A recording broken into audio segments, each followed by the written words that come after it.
বন্ধুরা, আজকের এই ভিডিওতে আমরা কথা বলবো টাটা মোটর ভেহিকেলের শেয়ার নিয়ে।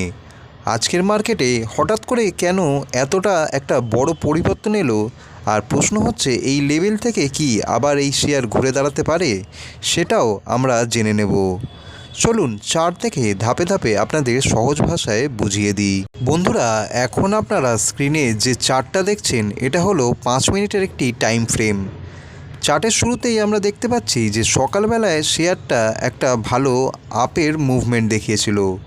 দাম গড়িয়ে প্রায় 444 থেকে 445-এর কাছাকাছি আটকে গেছিল। এরপর দীর্ঘ সময় ধরে একটা সাইডওয়েজ মুভমেন্ট চলছিল। মানে এখানে হয়েছিল ব্যাপারটা এরকমই যে বায়ার্স এবং সেলার্স দুজনেই কনফিউশনে ছিল, কেউ কিনছিলও না আবার কেউ বিক্রিও করছিল না। কিন্তু দুপুরের পর থেকে আমরা একটা জিনিস এই চার্টে পরিষ্কার মতো দেখতে পাচ্ছি, দাম সাপোর্ট ধরে রাখতে পারছে না। তার সাথে সাথে একের পর এক রেড ক্যান্ডেল এখানে তৈরি হয়ে যাচ্ছে। ভলিউম বেড়ে যাওয়ার সাথে সাথে স্ট্রং সেলিং প্রেশারও এসে গেছে।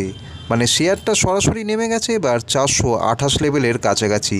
মানে আজ প্রায় এই শেয়ারে -3% মতো ডাউনও দেখা গেছে।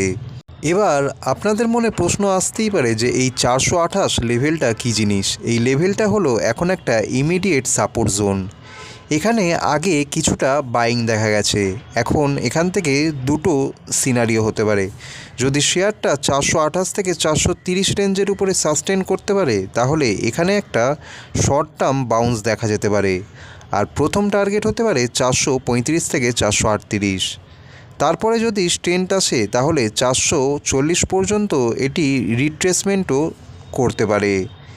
কিন্তু মনে রাখবেন এইটা হবে শুধু একটা পুলব্যাক, পুরোপুরি ট্রেন্ড রিভার্সাল কিন্তু এখনই সম্ভব নয়। আর যদি এই 428 সাপোর্ট ডেসিভলি ভেঙে যায় তাহলে কিন্তু ডাউনসাইড আরও খুলে যেতে পারে। পরবর্তী সাপোর্ট হতে পারে 422 থেকে 420 জোনের। প্যানিক সেলিংয়ে আরও নিচে যাওয়ার সম্ভাবনাও এখান থেকে কিন্তু উড়িয়ে দেওয়া যায় না। মানে এখানে রিস্ক খুব বেশি, তাই এই শেয়ারের ক্ষেত্রে কিন্তু খুব সাবধানে ট্রেড করা দরকার। বন্ধুরা, আপনাদের কিছু রিস্ক ম্যানেজমেন্ট টিপস আমি দিয়ে রাখি। যারা ইন্ট্রাডে বা শর্ট টার্ম ট্রেড করেন সবসময় কিন্তু স্ট্রিক্ট স্টপ লস রাখবেন। বড় ক্যান্ডেল দেখেই কিন্তু এন্ট্রি নেবেন না, আর মার্কেটের মুড বুঝে তবেই সিদ্ধান্ত নেবেন। যাই হোক বন্ধুরা, আপনাদের কি মনে হয় টাটা মোটর ভেহিকেল কি এই সাপোর্ট ধরে রাখতে পারবে, নাকি আরও নিচে এই শেয়ার চলে যাবে?